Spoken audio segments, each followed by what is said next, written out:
అది ఒక చీకటి గుహ. ఆ గుహలోకి కళ్యాణ్ తన బ్రదర్స్ని వెతుక్కుంటూ వెళ్తున్నాడు. ఒక లైట్ తన చేతిలో పట్టుకుని ఆ గుహలో చాలా భయంగా వెళ్తున్నాడు కళ్యాణ్. చుట్టూ వింత వింత శబ్దాలు.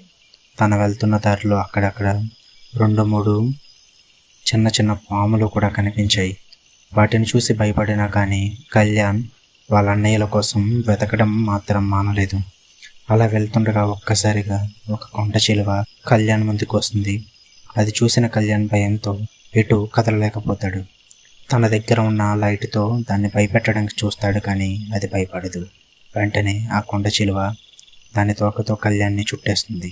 ఒకరోజు ముందు అసలు ఏం జరిగింది, కళ్యాణ్ ఆ గుహలోకి ఎందుకు వెళ్ళాడు, వాళ్ళ అన్నలకి అసలు ఏమైంది, అది తెలియాలంటే ఒకరోజు ముందుకు మనం వెళ్ళాలి. కళ్యాణ్కి 2 అన్నయ్యలు, ఒక అక్క ఉన్నారు. తన తల్లి తండ్రి చనిపోయాక ఆస్తి మొత్తం నలుగురికి సమానంగా పంచాలని వీలునామా రాసి వెళ్ళిపోతారు. కళ్యాణ్ చిన్నవాడు కావడంతో వాళ్ళ అన్నయ్యలైన రామ్ మరియు సురేష్ ఇద్దరు కళ్యాణ్ని అమాయకుని చేసి తన వాటాని కూడా లాగేసుకుంటారు. కళ్యాణ్ అక్క కవిత మాత్రం చాలా తెలివైంది, పైగా బాగా చదువుకుంది. తనకి అంతగా కుటుంబ ప్రేమలు ఉండవు. అందువల్ల వాళ్ళ అన్నయ్యలకు లొంగకుండా తన వాటా తీసుకుని ఇల్లు వదిలి వెళ్ళిపోద్ది. కళ్యాణ్ మాత్రం వాళ్ళ అన్నయ్యల దగ్గరనే పనులు చేసుకుంటూ బ్రతుకుతుంటాడు. పెద్దన్నయ్య అయిన రామ్ సురేష్తో ఒకరోజు ఇలా అంటాడు, మనం కలిసి ఈ కళ్యాణ్ని తప్పించేస్తే ఒక పని అయిపోద్ది కదా, ఎందుకు మనకు వీడు అడ్డుగా, ఏదో ఒక రోజు వీడే పెద్ద సమస్య అవుతాడని అంటాడు. అందుకు సురేష్ ఒప్పుకోడు. వాడు ఎంతైనా మన తమ్ముడేగా, వాడికి మనం అంటే చాలా ఇష్టం, వాడిని అలా ఉండనిద్దాం, ఒకవేళ ఫ్యూచర్లో ఎప్పుడైనా గొడవ వస్తే వాడికి నా ఆస్తిలో వాటా ఇస్తాలే, నువ్వేం భయపడుకొని అంటాడు సురేష్. అందుకు రామ్ సరే అండి ఇష్టమని వదిలేస్తాడు. ఆస్తి వాటాలు పంచుకున్న తర్వాత కవిత దూరంగా వెళ్ళిపోద్ది. ఒక అడవిలో బ్రతుకుతూ ఉంటుంది ఒక అత్తి. తను అక్కడేం చేస్తుందని ఎవరికీ తెలియదు. 2 సంవత్సరాల తర్వాత రామ్కి మళ్ళీ దురాలోచన వస్తుంది. ఎలా అయినా కవిత ఆస్తి కూడా దొబ్బేద్దామని. కళ్యాణ్కి సురేష్కి చెప్పినా ఇద్దరు ఒప్పుకోరని తెలుసు. వాళ్ళతో ఇలా అంటాడు, చెల్లెని చూసి చాలా కాలం అయిపోయింది, ఒకసారి వెళ్ళి కలిసి వద్దామని అంటాడు. అందుకు వాళ్ళు హ్యాపీ ఫీల్ అయ్యి సరే వెళ్దామని అంటారు. తన ఆచూకీ కనుక్కొని తను ఉంటున్న అడవికి వెళ్తారు ఈ ముగ్గురు. రామ్ ఇంటికి వెళ్ళగానే తనని చంపడానికి ప్లాన్ చేస్తాడు. ఇంటికి వెళ్ళిన తన చెల్లిని కలిసి చాలా విషయాలు మాట్లాడుకుంటారు. కళ్యాణ్ మాత్రం బయటనే ఉంటాడు ఒక పనుడిలా. సురేష్ రామ్ లోపల ఉండి కవితతో మాట్లాడుతూ ఉంటారు. కవిత వాళ్ళకి కాఫీ తెచ్చి ఇస్తుంది. అది తాగుతూ ఉండగానే రామ్ తన పాకెట్లో ఉంచుకున్న చిన్న కత్తిని బయటికి తీసి ఉంచుతాడు.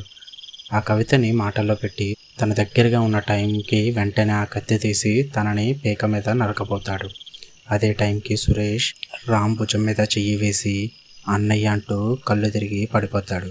అది సడన్గా జరగడం వల్ల రామ్ గురి తప్పి ఆ కత్తి కవిత మీద చిన్నగా కోసుకుంటుంది. వెంటనే పక్కకి వెళ్ళిపోయిన కవిత నవ్వుతూ ఉంటుంది.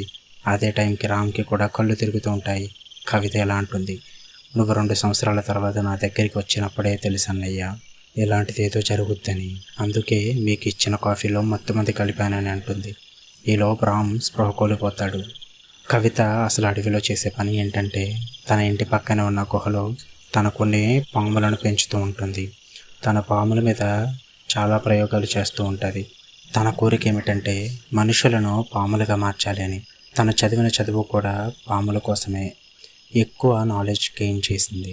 అందుకే ఊరికి దూరంగా అడవిలో ఉండేది, ఎవరికి తను చేసేది తెలియకూడదని.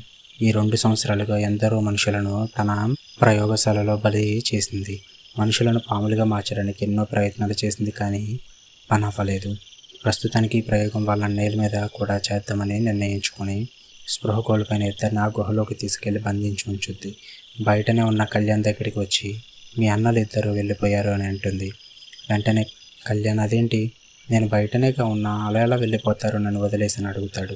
అందుకు కవిత కొన్ని రోజులు నేను నా దగ్గర ఉంచుకుంటా అని చెప్పా, నేను బాగా మిస్ అయ్యాను రా కళ్యాణ్ అని ప్రేమ చూపిస్తుంది.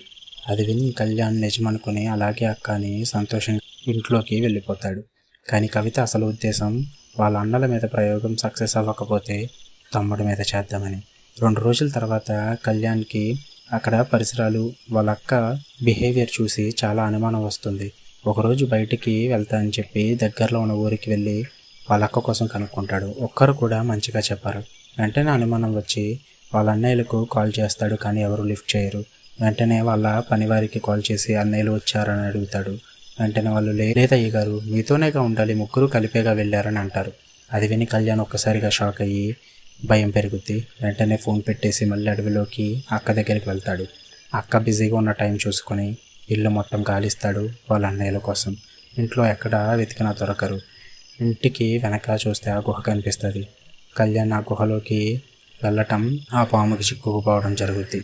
అలా పాము పట్టుకునేసరికి కళ్యాణ్ తన పాకెట్లో ఉన్న కత్తి తీసుకొని ఆ పాముని ఆపకుండా పొడుస్తూ ఉంటాడు. అలా ఎన్నోసార్లు పొడవడం వల్ల అది కళ్యాణ్ని పట్టిన పట్టు వదిలేస్తుంది. అదే టైంలో కళ్యాణ్ తన తల మీద కత్తితో గట్టిగా పొడుస్తాడు. అది అక్కడే కింద పడిపోద్ది. వెంటనే కళ్యాణ్ అక్కడి నుంచి ముందుకు పరిగెడతాడు. అలా గుహలో కొంత దూరం వెళ్ళాక ఏదో శబ్దాలు వినిపిస్తాయి. నెమ్మదిగా వెళ్ళి చూస్తే అక్కడ కవిత వాళ్ళ అన్నయ్యల మీద ప్రయోగం చేస్తూ ఉండడం చూస్తాడు.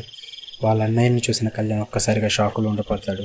ఎందుకంటే అందులో తన పెద్దన్నయ్య అయిన రామ్కి చేతులు కాళ్ళు రెండూ ఉండవు, ఒక శరీరం మాత్రమే ఉంటుంది. పాముగా మార్చడం కోసం తన కాళ్ళు చేతులు తీసేస్తుంది కవిత. సురేష్ మాత్రం స్పృహలో ఉండడు. అలా చూస్తుండగానే సడన్గా రామ్ స్పృహలోకి వచ్చి తనను తాను చూసుకొని గట్టిగా అరుస్తూ ఏం చేసావునన్నంటూ ఏడుస్తాడు. అందుకు కవిత ఎలా అంటది, నేను పాముగా మార్చాలి అనుకున్నా కానీ పని అవ్వలేదన్నయ్య. నేను అనుకున్నట్టు జరిగి ఉంటే ఈ పాటికి నీలో పాము లక్షణాలు వచ్చేవి. అవేం రాలేదు, నువ్వు ఇంకా మనిషిలానే బాధపడుతున్నావు, కాళ్ళు చేతులు లేకపోయినా అని అంటుంది. అందుకు రామ్, పిచ్చిదానా, మనిషిని పాముగా మార్చడం ఏంటి, అసలు నీకు బుర్ర లేదని కోపంగా తిడుతూ ఉంటాడు. వెంటనే కవిత, సరే అన్నా, నీ బాధ నేను చూడలేకపోతున్నా, నీ మీద ప్రయోగం సక్సెస్ అవ్వకపోవచ్చు, నా చిన్నన్నయ్య సురేష్ ఉన్నాడుగా, వాడి మీద చేస్తా అని చెప్పి తన పక్కనే ఉన్న లివర్ లాగుద్ది. వెంటనే రామ్ తన కిందనే ఉన్న గొయ్యలో పడిపోతాడు. అందులో మొత్తం యాసిడ్ ఉంటుంది. అందులో పడగానే రామ్ గట్టిగా బాధ తట్టుకోలేక కేకలు వేస్తాడు. తన శరీరం కొద్ది కొద్దిగా కరిగిపోతూ ఉంటుంది. జరిగిందంతా చూసిన కళ్యాణ్ చాలా భయపడతాడు. అలాగే కోపం కూడా వస్తుంది. ఎలా అయినా చిన్నన్నయ్యనైనా కాపాడుకోవాలని నిర్ణయించుకుంటాడు. కవిత ప్రయోగం చేస్తూ ఉండగానే వెనక నుంచి వెళ్ళి తన తలపై కొడదామనుకున్నాడు. తన దగ్గరికి వెళ్ళేసరికి వెంటనే తన చుట్టూ తనకి కాపలాగా ఉన్న పాములు అన్నీ కళ్యాణ్ ముందు వచ్చి బుస కొడతాయి. అది విని వెంటనే కవిత వెనక్కి తిరిగి చూస్తే కళ్యాణ్ కర్ర పట్టుకుని ఉండడం చూస్తుంది. తనకి మొత్తం అర్థమవుతుంది. ఎందుకు తమ్ముడు, నన్నే కొట్టడానికి వస్తావా, చాలా పెద్ద తప్పు చేసావంటూ అక్కడ ఉన్న పాములన్నింటినీ కళ్యాణ్ మీదకి పంపిస్తుంది కవిత. కళ్యాణ్ అక్కడి నుంచి పరిగెడతాడు. ఆ పాములన్నీ తనని తరుముతూ ఉంటాయి. కళ్యాణ్ నుంచి ఇంకే ఇబ్బంది ఉండదనుకున్న కవితకి వెంటనే చాలా అరుపులు వినిపిస్తూ ఉంటాయి. ఏంటి ఆ అరుపులని చూస్తే గుహ లోపలికి చాలామంది ఊరు జనం కర్రలు పట్టుకుని పరిగెట్టుకుంటూ వస్తారు. అది ఎలా జరిగిందంటే కళ్యాణ్కి వాళ్ళ అక్క కోసం తెలియగానే తను ఊరి లోపలికి వెళ్ళి జనానందరికీ చెప్తారు. చాలామంది ఊరిలో చనిపోయి కనపడకుండా పోతుండడం వల్ల అందరూ చాలా కోపం మీద ఉంటారు.